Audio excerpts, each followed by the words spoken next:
Hi, I'm Howard Sklar, author of Open Air Blog. So this is the first in what I hope will be a series of videos that I post on Open Air Blog. And this one I want to devote to an article I read yesterday and really am reacting to where Brackett Denniston from GE said that he thinks that the way that the SEC gives credit to companies for pre-existing compliance is fuzzy. That is something that the SEC really does need to address. And Mr. Denniston actually has kinder words for the Department of Justice and how they give credit to companies for pre-existing compliance. This is something that I have debated the FCPA professor Mike Kaler on.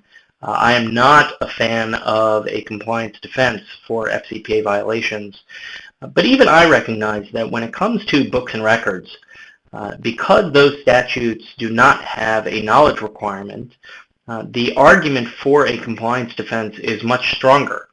And the SEC does itself no favors when it brings a case like the Veraz Networks case, which was a case from 2010 where Veraz Networks gave gifts to government officials, including flowers to the wife of a government official, and the SEC brought a case.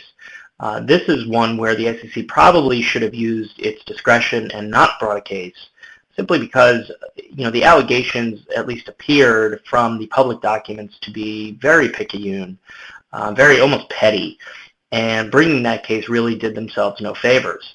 The SEC needs to be crystal clear when it comes to the credit that they give, especially because the statutes that they enforce do not require knowledge on behalf of the corporation.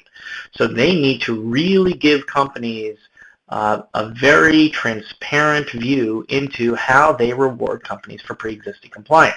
This is something that when the department issues its guidance in the next few months, I suspect, on its enforcement of the FCPA, certainly, or perhaps the SEC should publish similar guidance on how it rewards companies for pre-existing compliance. This is something that could address those concerns that Mr. Denniston expressed, certainly something that I've heard before, and something which I think will blunt the argument for a compliance defense from people like the Chamber of Commerce and Professor Kaler, who are very strongly for a compliance defense.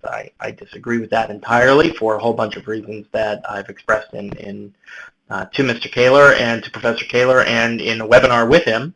But I think that if the SEC wants to avoid a stronger push for a compliance defense, especially for the statutes that it enforces that do not require knowledge, these are the books and records provisions, then it needs to be crystal clear on how it rewards companies for pre-existing compliance, and in fact should give significant credit to companies who have pre-existing compliance. Just my thoughts, and that is the first video.